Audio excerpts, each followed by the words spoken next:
Hello everyone, welcome back to our channel. I haven't recorded for a while. I know, and it's in the daytime. So usually we do this at night when the kids are asleep, so it makes it harder. But lately we've been very tired. School's back, Yeah. both kids in school, running around every day. So every night we're just so tired, exhausted. We try to plan it and do it at night, but it just doesn't work out. And today is a weekend. Yeah. So we try to do this during the day, just after breakfast or so. Yep. Anyway, that's not the point. In today's video, we're going to go through, should we pay off debt first or investment first? There's a few different avenue, let's say, a lot of different information that we gathered so far. And based on the theory, don't know which one is correct. Well, we're going to go through that. Well, when I do the research, whenever you should I put this question, should you pay off your debt first or invest first? All these financial advisor will give you a mathematical answer, which we were like that before, and in particularly it's me, because I was, well, if you can invest for 10%, let's say a 10% return, sorry, and then your mortgage is 5%. Make number as an example, simple, So if you're earning from investment, you can pay off your debt. Yeah. Plus, you will have a 5% earning. Surplus. Yeah. Yeah. So you're winning in here. Ideal world. In an ideal world, so that's a theory-based concept, let's say. Yeah. But it hasn't counted into an account. What if this? What if that happened? There's a lot of what if in this world. There's always there's this theory based, they can give you a projection if you invest on XYZ company or something, or if you put it on a certain fund, you can pay off your debt with your mortgage that is at 4, 3, 2%, whatever it is at the current rate, and you should invest your extra money or whatever it is. Instead of paying off the mortgage, you should invest it somewhere else that can give you 10-20% return. Correct. So this is based, and that's how we've seen it beforehand. That's us before having kids. Correct. So I'm like, why would I want to pay off my mortgage? My mortgage is only 3%, where versus I can get somewhere that is at 10% or higher. Yes. Like, why would I want to do that? I can maximize my income, let's say. Reality. Yeah. Reality. What if market's going down? At the moment, that's what we experience. Let's go through that one. The first what if. Yeah. The first what if is market do go up, market do go down.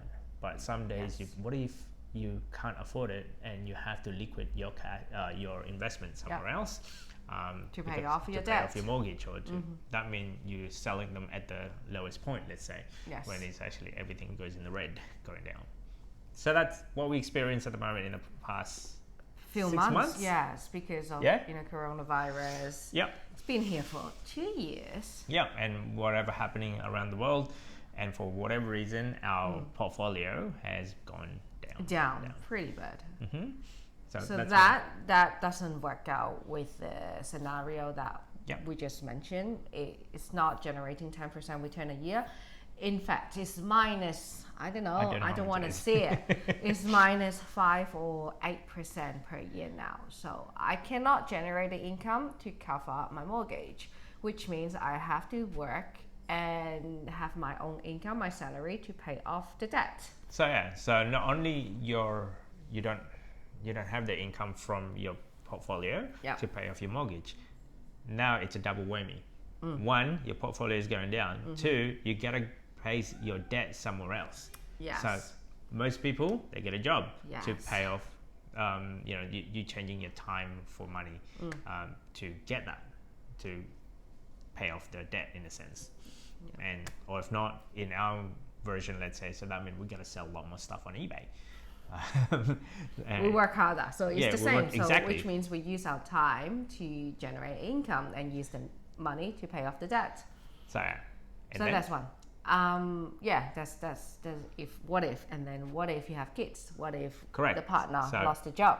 Back to the kids. Yeah. With kids alone, there's a lot of expenses comes with kids that is unforeseen. Birthday parties, events, don't go this, that. There's in every week there's bound to be something Yeah, I mean, raffle tickets. What else is that? A new school uniform for sports. For us will be shoes, clothing. Those are the unexpected kids outgoing that you unforeseen. What if? The other what if? What if? Can I have my one? Yes. From 2 income to single income. Yeah. Yeah. So we experienced that. So we were both beforehand. We were looking at buy, leverage a lot more in debt. Yeah.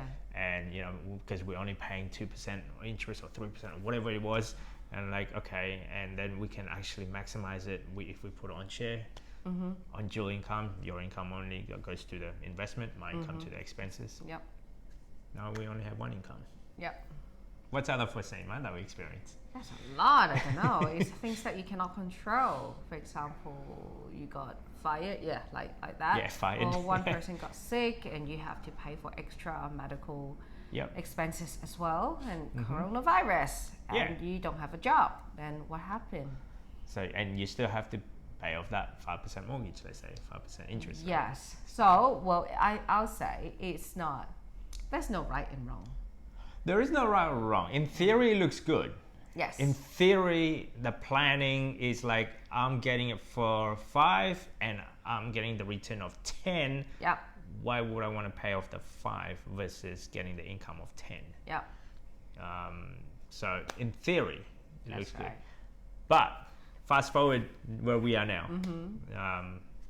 Our thought process. It was quite stressful because you always have to have a lot of income and cash flow, and if market is not going your way, and you need those money to pay off the debt. Yeah. So for us, we change our psychology and thinking, well, why do I have to have this stress? What if I can take that stress away? Yes, number, it doesn't really work out, but then we can sleep overnight. Yeah, the stress factor is like, it's the psychology. It got me. Yes. At one stage, I cannot sleep at night because why is it that our money goes in, money goes out when we don't have anything left over? Yeah. Why are we living on a credit card? For some reason, our credit card bill is getting higher and higher and it's not going down. Why is this making me like so uptight? Yes. And it can create a lot of tension between couple and create a lot of argument. Yes. Yeah. Yes. So we had a lot of those in the beginning of our journey, let's say. Yeah. And then the bottom line? Bottom line is, like what we said, there's no right or wrong. If the market's going up, of course, in your favor, you can generate those income and pay the debt, and you have surplus income for that. But you gotta look at the bad side. You gotta weigh off the risk. You have to understand the risk. Yeah, exactly. But for us, because now we have 2 dependents, and if we can pay off our debt faster, and we can sleep better, we sleep earlier. Yeah, because there's a lot of stress involved just raising a family, young family as well. That's already a juggle of its own. Yeah, but I do realize a lot of people, they do the mathematical strategy, like ideal world strategy. They invest and then they get more debt.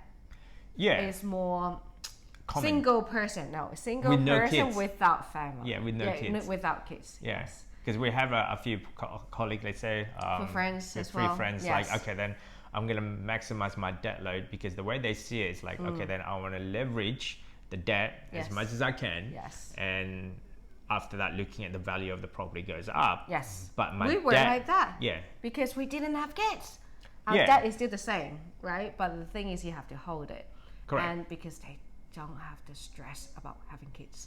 Correct. I mean, and they work full time, and they're working, I guess their income is quite high as well, so they don't see that as an expense. No. Versus the other way around, once you have children and maybe one of the partner want to stay at home to raise the family, then a lot of things have to change accordingly. Yes. Which what we had to do.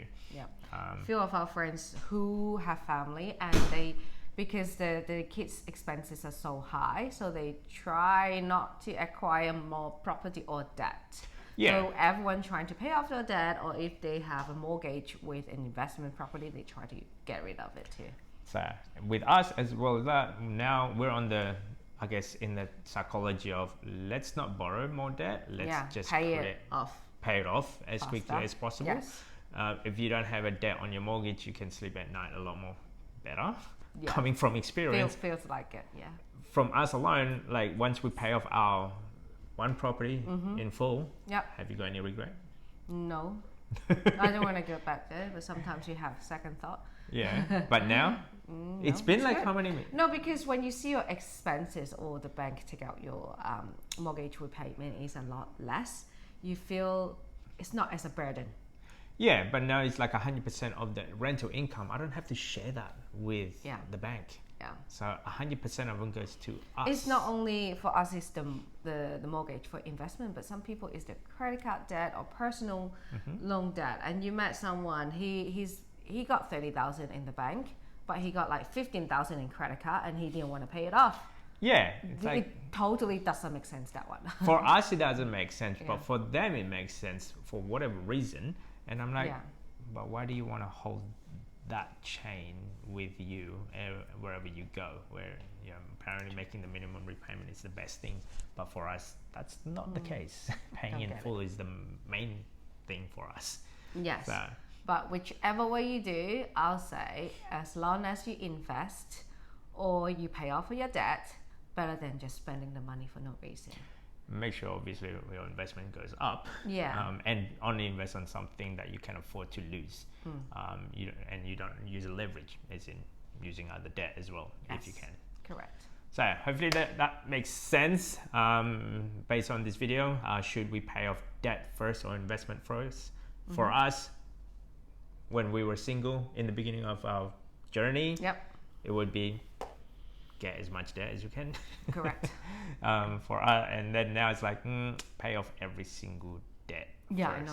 I know. So extreme. Yeah, you gotta change that. Coming from my experience, pay off every debt, like mortgage included, whether it's investment property or your principal place of home, every debt. Yes. So that's our goal now. That's our goal. Yeah. Hope this video helped. If you like, and please subscribe. See you next time. Bye. Bye.